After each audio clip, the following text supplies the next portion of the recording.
नमस्तेभ्यः। ओम नमस्तेभ्यः। ओम नमस्तेभ्यः। अहिंसा परमो धर्म की। आचार्य गुरुवर श्री कुंद कुंद भगवान की। आचार्य गुरुवर श्री ज्ञान सागर मुनि महाराज की।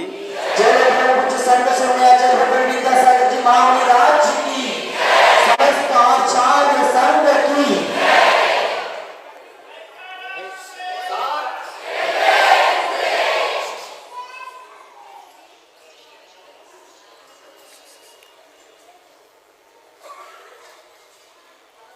आपने सुना होगा अतीत काल में सेना किस प्रकार अपनी रक्षा करते हुए रणांगन में कूदती है और एक हाथ से वह अपनी रक्षा करती है और एक हाथ से जो विपक्ष है, जो विपरीत मार्ग पर है, उसके ऊपर तलवार का प्रयोग करती। ये दोनों हाथ राजा महाराजाओं के काम में लगे रहते। एक हाथ से अपनी रक्षा कैसे करते? यूं यूं करके ऐसा तो नहीं होगा। तो उसके एक हाथ में ढाल रहता। ढाल ढाल समझते हो? ये छेड़हारा में आपको मिलेंगे। छेड़हाल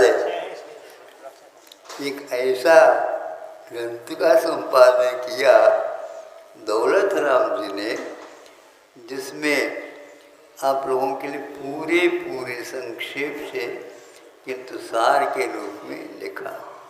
उसमें अंतिम दो ढाल ऐसे हैं, 12 भावना और एक मुनियों की चर्या क्या होती है, बनने से लेकर के अंतिम स्थिति तक पहुंचाने वाला वर्णन उसमें मिलता। ये ढाल आपके लिए संक्षेप किंतु बहुत उपयोगी है। कई श्रावक इसका पाठ भी किया करते हैं। तो राजा के हाथ में एक हाथ में ढाल है। ढाल के अलावा कुछ भी नहीं मिलता क्या? हाँ सुनो, उसके ऊपर पर की तरफ से तलवार चला भी जाए तो भी यूं कर दो तो वहीं के वहीं उसके ऊपर प्रहार होगा, किंतु उसका बाल बाका भी नहीं हो सकता। इस प्रकार ये ऐसी कहाँ से चीज लाई गई, ये पूछा जा सकता है। तो बताया जाता है वह लाई नहीं गई, वह रह जाते। किसी एक प्राणी का वो छोड़ा हुआ एक या छूटा हुआ एक शरीर है, जिसको संस्कृत में कूर्म बोलते हैं, दक्षिण में कछुआ बोलते हैं। आप लोगों की भाषा में कौन सी? कासो। हाँ कासो, कासो। हाँ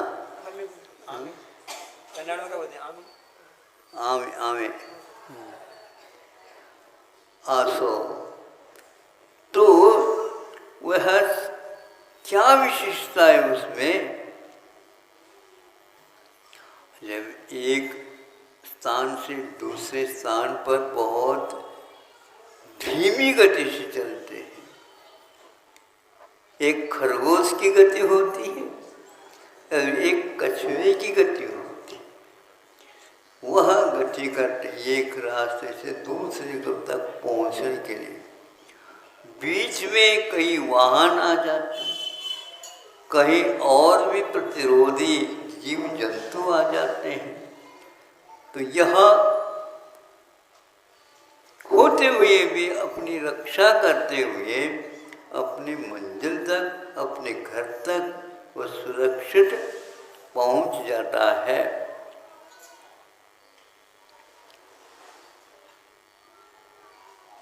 पूछने वाला पूछता है, ऐसे कौन से वह नाम कर्म है उसका जो कवच के रूप में उसे आजीवन अपनी रक्षा करता रहता है। आचार्यों ने श्रवणों के लिए और श्रावकों के लिए इसकी उपमा दी है। वह कैसा बच जाता है तो वैसा नहीं बचता। सारे अंग उपांग में इतनी कठोरता उसकी नहीं रहती है। पीठ में भी कुछ भी नहीं रहती, किंतु वह एकमात्र उसकी पीठ जो होता है उसके ऊपर ही यह विशेष रूप से ध्यान दिलाया गया कि वह जिस प्रकार अपने प्रतिपक्ष को आ जाता मारने के लिए तैयार होता है, उसी समय वह अपने 4 हाथ रहते हैं, या 2 हाथ और 2 पैर या 4 पैर रहते हैं और अपने मुख को भीतर कर लेता है और अपने हाथ पैरों को भीतर करके वहाँ पर बैठ जाता है। उसको हिलाना चाहें तो एक संवाद मिला था और ये बिल्कुल सही है कि एक सिंह 2 सिंह हो जाते हैं और उसको खाना चाहते हैं, किंतु वह उसको पलटा तक नहीं सके। पूरी शक्ति लगा करके सिंहों की शक्ति लग गई, बार बार उसको ऐसे मुक्का को आदि देना चाहा, कुछ भी असर नहीं। अपने हाथ पैर दुखने लगे उनके, फिर धीरे से रवाना हो जाते हैं। दोनों तीनों सिंह भी उसमें हार जाते हैं।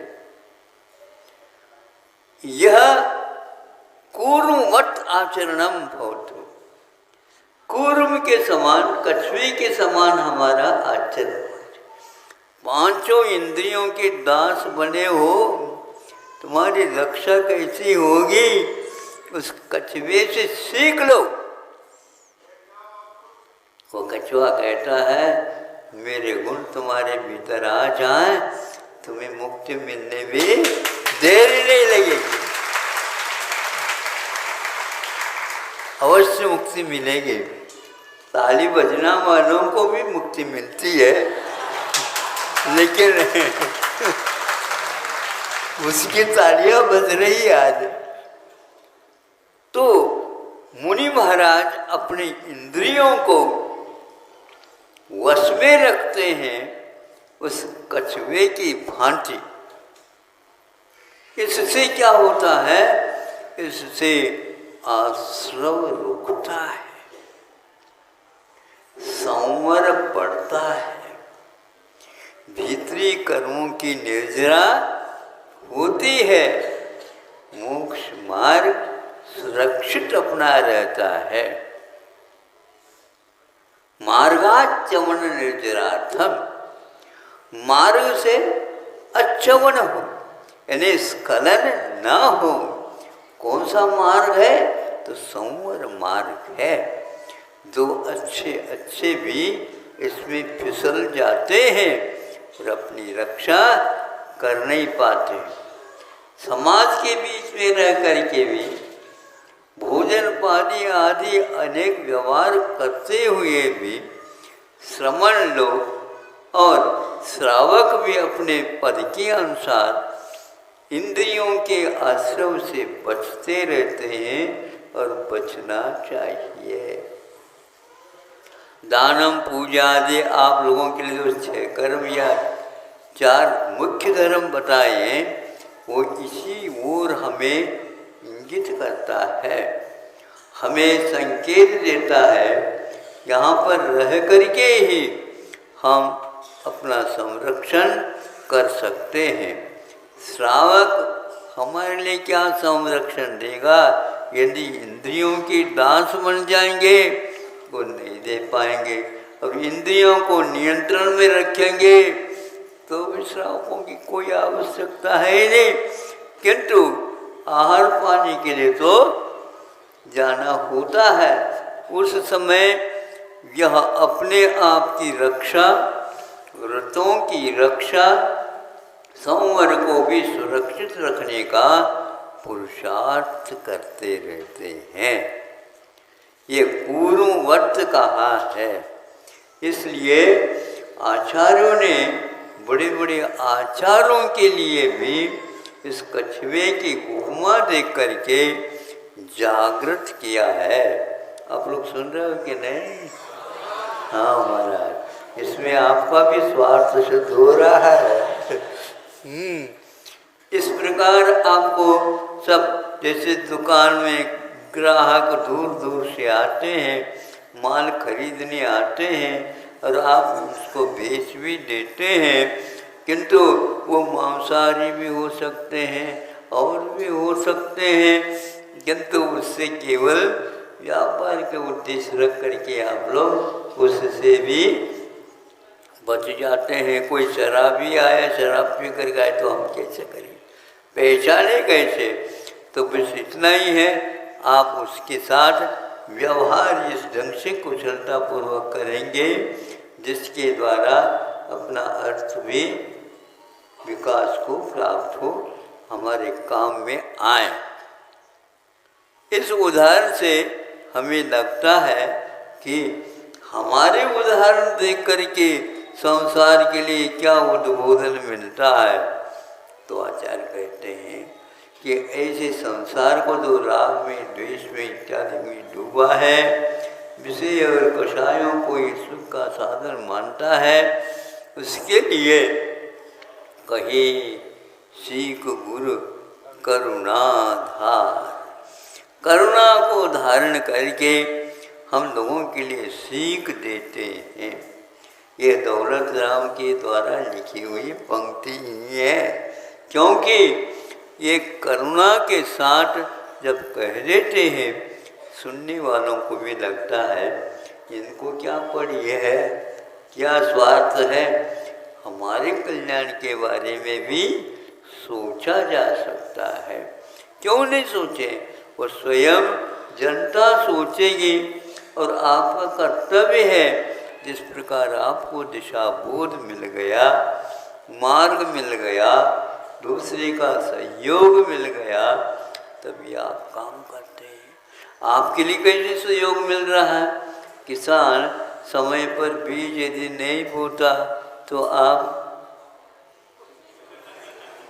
नोट का बंडल खाओ, जैसे गैया खा जाती है, उससे पेट भर नहीं सकता। हाथ पाव आटा चाहिए, यही एकमात्र। अब वह उत्पन्न करता है, अपने स्वयं के लिए भी करता है, लेकिन साथ साथ दुनिया को भी अपने निगाह में रखता है। उचित वह अपना वेतन ले करके और आपको बेच देता है। उचित वेतन दे करके उस दुकानदार को या किसान को भी आप संतुष्ट कर देते हैं। ये व्यवहार समीचीन तब तक बना रहता है जब तक किसान के मन में भी खोट ना हो और आप लोगों में भी खोट ना हो। होता है कि नहीं खोट? आप तो बैठे बैठे, छाया में बैठे बैठे एकदम भाव बढ़ा देते हैं, और एकदम जब खरीदना है तो भाव घटा देते हैं। ये आपके हाथ में रहता है, व्यापार आपके हाथ में, लेकिन भगवान देख रहे हैं सब ये, नहीं समझे। और किसान भी देख लेता, देखो अभी तक तो घटन बढ़न भाव में नहीं हुआ, और आज हम आपके यहाँ गाड़ी लेकर के भर करके आए हैं और आपने बिल्कुल सस्ता बना दिया। या आप सोच लो, फिर भी वह कुछ भी नहीं कर सकता, क्योंकि हम अपने घर में इसको रख नहीं सकते, क्योंकि यह बाहर देने योग्य है।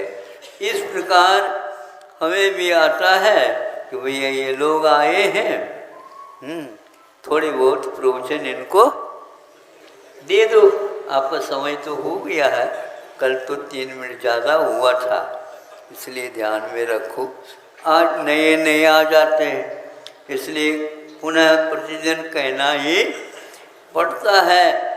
थोड़े में भी आप लोग बहुत कुछ फल पा सकते हो। थोड़ा पुरुषार्थ करो, अपने इंद्रियों के ऊपर नियंत्रण रखो और अपने मन के ऊपर सर्वप्रथम नियंत्रण रखो। उछल कूद करता रहता है, नहीं समझे। बछड़े को गैया कैसे पालती है, उसके गले में अभी पट्टा नहीं बांधा, रस्सी नहीं बंधी, बंधने की कोई आवश्यकता नहीं। उसकी रस्सी का काम स्वयं गैया करती रहती है, रंभाती है तो वो भागता आ जाता है, नहीं समझे। आगे तो जो भाग करके दौड़ भी जाता है, फिर इसके उपरांत पुनः आ जाता है। इसी प्रकार मन का खेल है। मन को नियंत्रण रखना, आंखें बंद करना आसान है, कान भी नहीं सुनना आसान है, हाथ पैर अपने नियंत्रण में रखना आसान है, सब कुछ आसान होते हुए भी आसमान को छूना भी आसान है, लेकिन मन को, बोलो, मन का नियंत्रण बहुत महाराज कठिन है। कठिन प्रश्न का हल करना ही विद्यार्थी को रस आता है। अरे भैया सरल प्रश्न तो क्या लिखना, ये तो कठिन प्रश्न, अनिवार्य प्रश्न है, इसके द्वारा ही नंबर मिलने वाले हैं। बाकी सब प्रश्नों के हल करने से नंबर बढ़ सकते हैं, लेकिन नंबर मिल नहीं सकते। नंबर तो अनिवार्य प्रश्न के उत्तर में ही मिला करते हैं। इसी प्रकार आपका यदि मन नियंत्रण में नहीं रखा जाएगा तो पागल होने में देर नहीं लगेगा, नहीं समझे। कितने भी पाड़ा वह खुंकारे से काम करता, सिंह दिखाता, वो करता, ये करता, फिर भी उसके नाक में क्या कहें, नथुन, हाँ, लेकिन नकील नहीं है, ध्यान रखो। हाँ, वो तो ऊँट के लिए नकील होता है, अंकुश होता है हाथी के लिए, और आपके लिए क्या होता बताओ, ब्रेक लगाओ। तो वह मन के ऊपर नियंत्रण रखोगे तो सही सही दिमाग काम करेंगे, और दिमाग करेंगे तो सही सोच होगा, सही सोच होगा तो आपके लिए आगे कदम बढ़ सकेंगे। सरलता से, सुगमता से, बिना कठिनाई के, बिना कोई बाधा के मोक्ष मार्ग चलते समय हमें इन सब व्यवहारों को देखते हुए अपने लक्ष्य तक पहुंचना है। कछुए का ये उदाहरण आप याद रखेंगे, याद रहेगा। हाँ, लिखा तो बहुत कुछ है, घंटों में भूल गया, लेकिन समय पर याद आए तो ये याद नहीं आता वो। इसलिए बार बार गुरु लोग हमें सचेत करते रहते हैं, मोक्ष मार्ग पर चलने के लिए वो आगाह करते रहते हैं, प्रेरणा देते रहते हैं, क्योंकि उनको भी प्रेरणा मिली है गुरुओं से, ये आशीर्वाद के रूप में उसको वह अपने पास रखते नहीं, क्योंकि जितने आप अपने पास रखेंगे तो संग्रह होता, वह परिग्रह का रूप धारण करता। हमने मेहनत की, मेहनत तो किसी ने नहीं की है, लेकिन हो गया है तो उसको सदुपयोग करो उसका, यही एकमात्र सदुपदेश है। अहिंसा परमो धर्म की। बोलो परम पूज्य संत शिरोमणि आचार्य भगवान विद्यासागर जी महामणि राज जी की, समस्त आचार्य संघ की।